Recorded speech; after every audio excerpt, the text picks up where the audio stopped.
Welcome to Cynthia Untamed.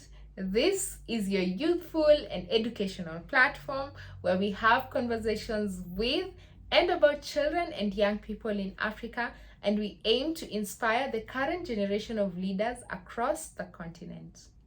My last episode of the Kenya School of Law series was focusing on how to keep up with the lecturer.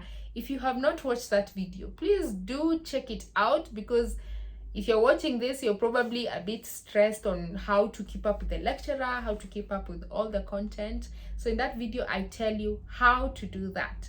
Today, we're going to be talking about how to be a farm leader, and not necessarily just a farm leader, but a leader at Kenya School of Law, and especially when you're looking at project work. And I'm sharing this because I was a farm leader. So I do have a couple of tips to share. So please do stay tuned into the episode. All right. So the reason why I decided to become a farm leader at the Kenya School of Law is because before I joined, I was told, or rather I expected, that I would meet a group of difficult people, probably or probably not, but I remember I prayed to God, please help me to get a good farm, at least help me to get a good farm where I can work with these people. And I'm glad I had a really good farm. To be honest. And also because of the stories I had from other groups, people almost suing each other. Oh, project work can be crazy. But what did I learn from being a good farm leader, and how can that also help you to pass the bar exam?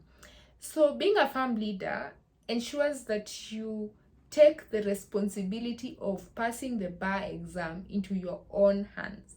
Because when you leave that responsibility to other people, you have no idea who you're going to meet in that group. Because also remember, you don't get to choose your farm. You'll be put together with a group of people you've never met, never heard of. They've gone to different schools, so they have their own way of delivering content. You just have no idea. So you cannot leave the responsibility of passing the bar exam to another person.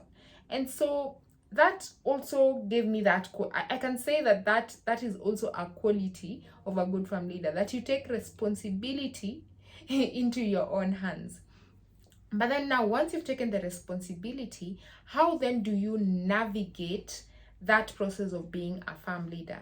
So I remember for me, before I became a farm leader, although I knew I wanted to be a farm leader, before I became a farm leader officially, what I did is I set up, with the help of a colleague, I set up, I think, 2 calls way before the school gave us the project work, just to read the temperature of the room.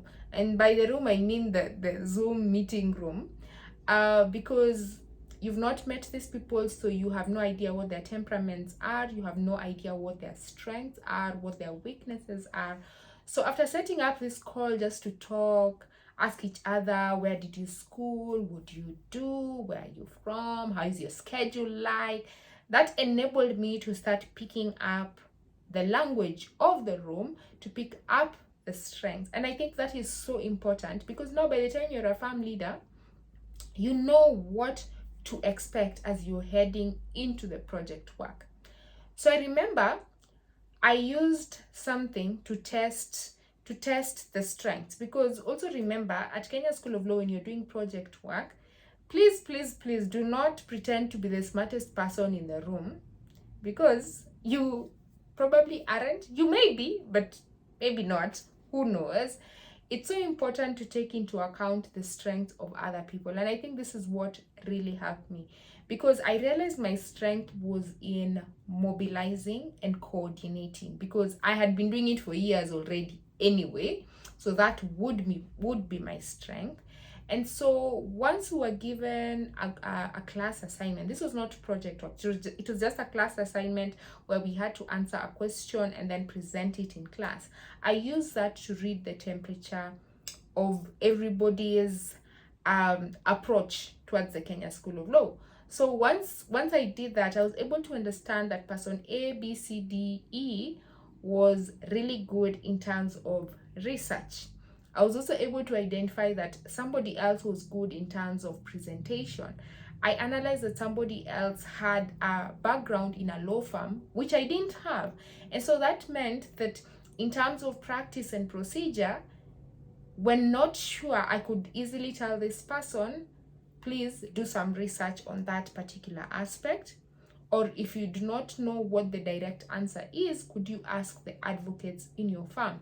When it came to research, I learned a lot. I realized that in terms of arranging your work, you need to look at the margins. Of course, I knew this, but I just never used to pay attention to these things. In terms of formatting, so people who've been into research for a long time will really help you with that. People who've been into practice, policy analysis will help you in terms of delivering the content. So I would say that the biggest strength you have as a farm leader is to coordinate, but to identify who has what strengths and how do you tap into their strengths to ensure that you score the highest mark possible. Remember, I told you my target for project work was 15 out of 20. And I remember even as I was doing the research on my own, I used to say that if I do this alone, I'll probably struggle to attain that 15.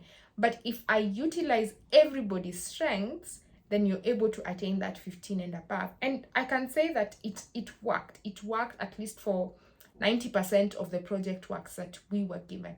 So that's the biggest aspect about being a farm leader, that you appreciate everybody's strengths and you also recognize their weaknesses and try to fill the gaps where needed. The other thing about being a farm leader is that there will be conflict. There's going to be conflict. There's going to be conflict. This one is for sure. And I remember when I had a conflict, I was so stressed about it, and I asked a friend of mine who had been admitted to the bar like 2 years ago. I was like, what do I do? What do I do? I'm going crazy. I'm scared of standing my ground. And then it's like, so Cynthia, here's the thing. When you're going to get that mark, the Council of Legal Education will not care what conflict you had, who was your friend. They do not care. Nobody cares, in short. Nobody cares. What is important is that you score a grade and a good grade. And so he told me, just stand your ground, just fight. Once you get the mark and the mark is there, you can now be friends forever. So in terms of being a farm leader, what does this mean? It means that when you're a farm leader at Kenya School of Law, you have to be assertive. You have to be so assertive that when you tell somebody to do something, you must follow up. And if they do not follow up and do what they need to do, you must stand your ground. So I remember that there were people I had to talk to, and I was like, if you do not deliver, then I'm not going to allow you to get a grade for this unit. And I saw them now putting their best foot forward.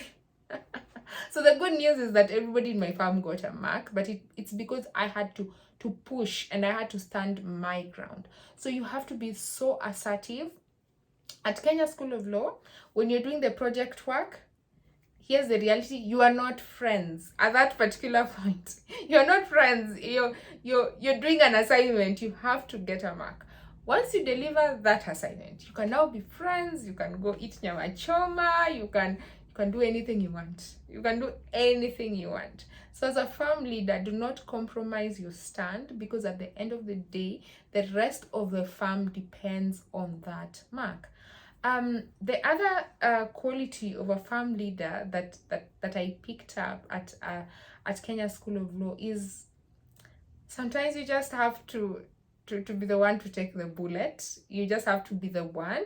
So you always have to be alert, because sometimes there are many unexpected situations. I remember there was a time we had to do a class presentation, and the way we had outlined that task is that there were going to be 4 people presenting. I don't know why we thought we were going to have 15 minutes to present. And then during the lesson, we were told you only have 5 minutes to present.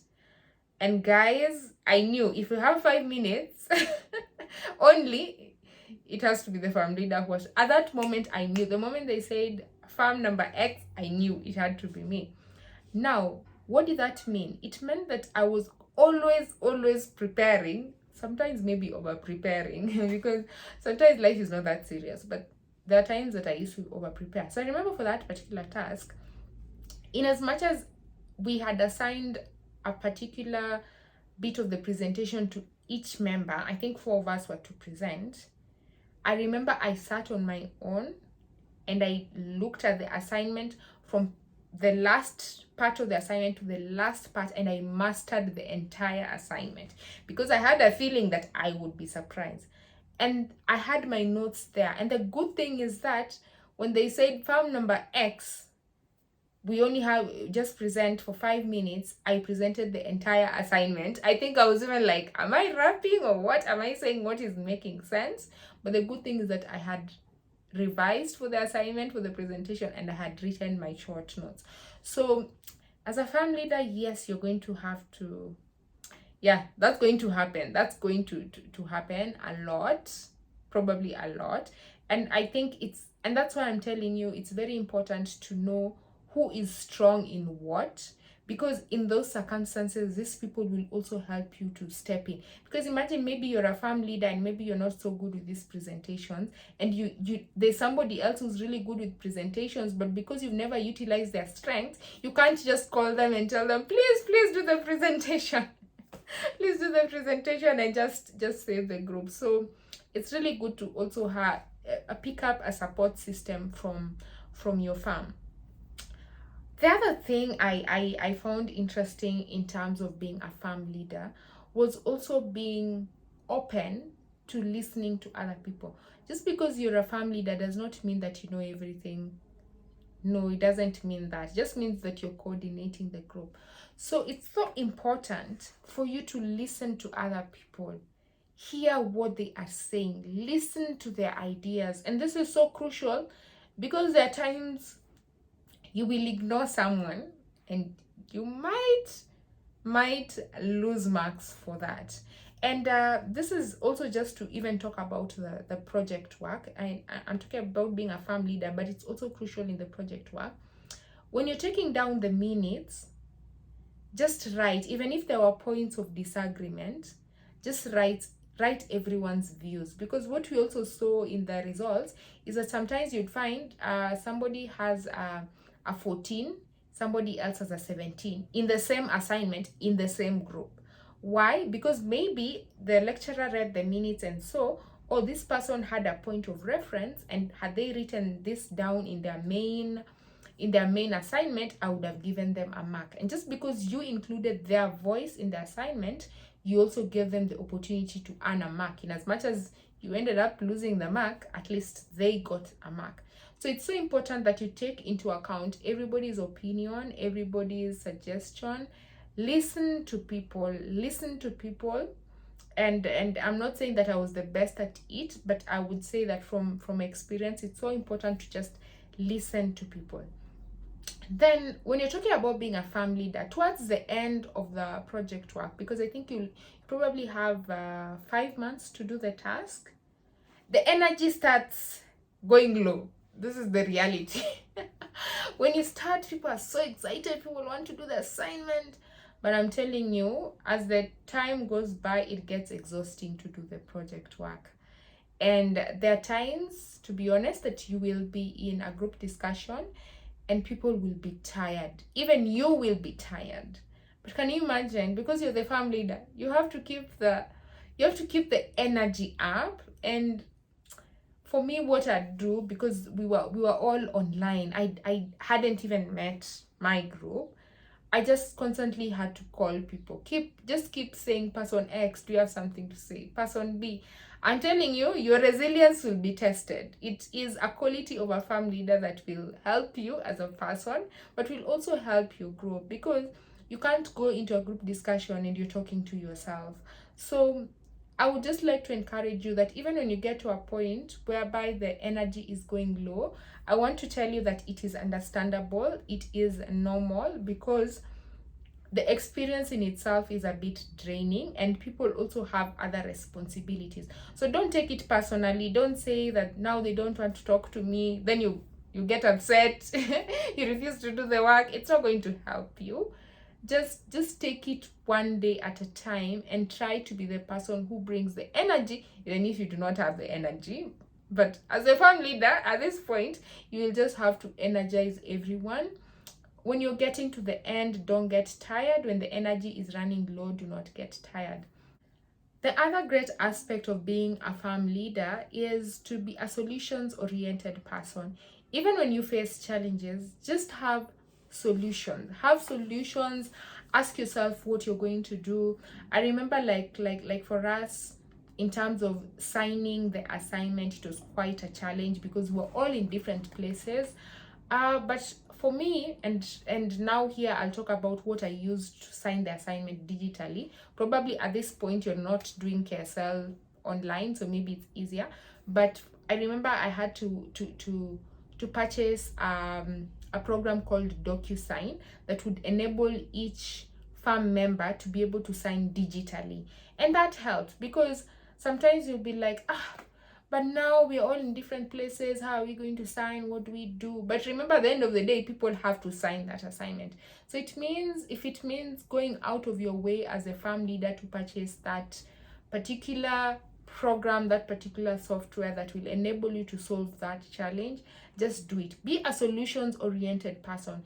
If somebody is not able to make it to a farm meeting for a valid reason, and you have to step in for them, you have to step in terms of presenting, you have to step in terms of recording, just step in. Be a solutions oriented person. It is so important, right from the beginning of the project work to the very end, because that's the most crucial time. And finally, the last thing I would say would make a good farm leader is ensuring that your activities are time bound. Remember that at Kenya School of Law, that project is only for a certain period of time. You submit it and then you move on to orals and then to the bar exams. So you're not going to be doing them forever. And when your activities are not time bound, it means that you're going to find yourself in a situation whereby you're meant to submit the project work, but that's when you're still editing the assignment. So for me, what I used to do, every time we had a discussion, I would assign the roles. I would say X would do X would do this, B would compile, like that. And it's also very important for you to delegate duties. So lucky for us, we were 9 team members, and now that meant that all the 9 people had a unit to compile. So for example, I was combining probate, somebody else was compiling legal research and writing, like that. And we assigned them depending on the strength. So people who were mostly in law firms would be compiling tasks such as conveyancing, because they would have an idea of what kind of documents are needed in a conveyancing agreement, you see. So you need to delegate duties in terms of that. And now also ensure that those duties are also time bound. So if you say that person X is compiling conveyancing, how long does this person need to compile conveyancing? Is it a week? Is it 2 days? Is it 3 days? At what point are you going to meet? Are you meeting again after 3 days? That way you're able to keep track of your time and ensure that you complete your assignment in time. So for us, we say that we must finish everything 1 week to the submission date, so that we're not panicking at the last minute. And that was really good, because I think because we set that deadline, we were able to finish, I think by the time it was like 3 days to the submission, we're able to do that in time. We got to school very early and submitted the assignment without any rush or panic. Everybody was relaxed. So please ensure that as a farm leader, your activities are time bound. You stick to that time, so that even if you said that you'll meet after a week and you don't meet after a week, maybe you're just late by a day or 2. That is really going to help you. Time management is such a crucial task when it comes to Kenya School of Law. And that is it for our video today. If you have been wondering whether you should be a farm leader at Kenya School of Law, or if you're asking yourself what can you do to make your life easier as a farm leader at Kenya School of Law, those are just some tips here and there. If you have been through this process before, do let me know. And even if you are not a farm leader, what kind of qualities did you pick from your farm leader, or did you have to take over? Because sometimes there are coups you choose someone as a family leader and you realize, oh, we made a big mistake. So you have a coup, and somebody else picks up the mantle. Please do let me know what your experience was like. I'd like you to share this with a law student who's contemplating joining the Kenya School of Law, who is at Kenya School of Law, or maybe has already finished the Kenya School of Law. Please do tell a friend to tell a friend, and I will see you in the next episode.